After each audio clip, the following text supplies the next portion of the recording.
This is the video lesson for what is projectile motion. The learning target for this lesson is, I am learning to identify projectile motion based on its characteristics and determine when an object is undergoing projectile motion. The success criteria for this lesson are, I can identify the characteristics of projectile motion, including free fall, and I can determine if an object is undergoing projectile motion. So what is projectile motion? So an object that is experiencing free fall, so in other words, the only force acting on the object is gravity. So if we look at this diagram here, we have this rocket that has some fire coming out of the back of it, and then after that it has no more fire. It's only going up based on the momentum that it has from the beginning of the launch. So it's going up here. It's just continuing on this same trajectory. It's coming back down until it lands here or hits the ground. So under this trajectory, the only force acting on it is gravity. So after it launches here with a little fire, you can imagine like a model rocket that doesn't have fire. It's not being launched under like a real rocket where it has fire sending it up into space. It's just got a little bit of a burst of flames coming out the bottom at the very beginning, and then it goes up based on that momentum. So it goes up and it's coming back down based only on gravity. So similarly, the object may also be moving horizontally. So this rocket in this image here is moving upwards, but it's also moving horizontally as well.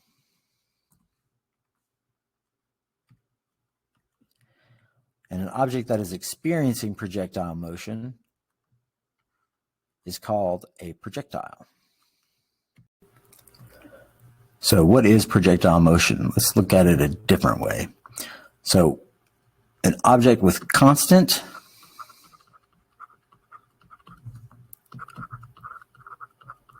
horizontal motion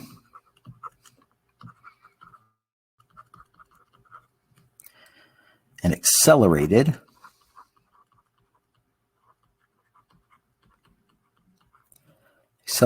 vertical motion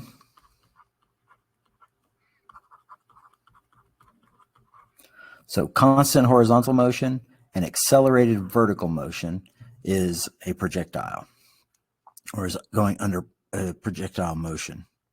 So, and the vertical motion is caused exclusively by gravity. So caused by gravity only. All right, and here we have two sample trajectories.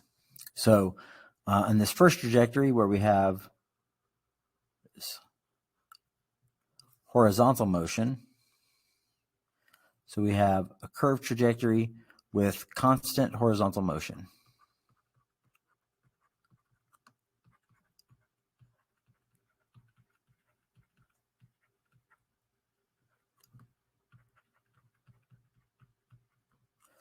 So the projectile is moving at a constant speed. So the distance between this point and this point is the same as between this point and this point, which is the same between this point and this point. So it has constant horizontal motion. Here we have a trajectory where a rock or a ball was just dropped right off the cliff edge. So there's no horizontal velocity. The object is just dropping straight down the edge. But you'll notice, regardless of whether there's horizontal motion or no horizontal motion, the vertical motion is the same. So we have accelerated vertical motion. So the distance between this point and this point is smaller than the distance between this point and this point, which is smaller than the distance between this point and this point, which again is smaller than this point and this point. So this distance is larger than the distance between this point and this point.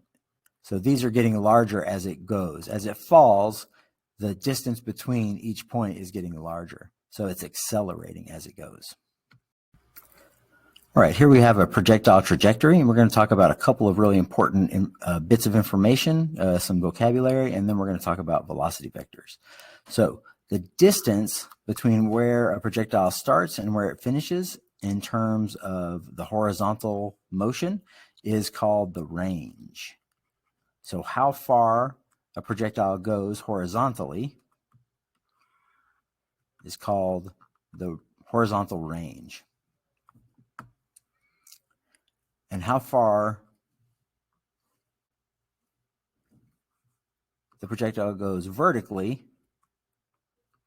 is called the max height, the maximum height.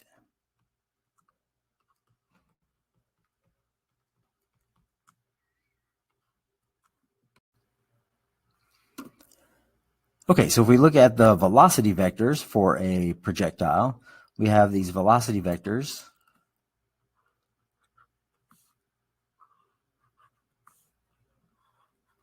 So the velocity vectors point in the direction that the projectile is moving. And you'll notice that the velocity vectors at each point on either side of the trajectory are the same length and point in the opposite direction. So this velocity vector, number 1, is the same length and in the opposite direction as number 5. Number 2 is the same length and in the opposite direction as number 4. And number 3, you'll notice there's no upward angle. It just has this horizontal velocity vector. Now we can break the velocity vectors up into their components. So the vertical velocity vector and the horizontal velocity vector. Same here, vertical and horizontal. And you'll notice that the horizontal velocity vector does not change.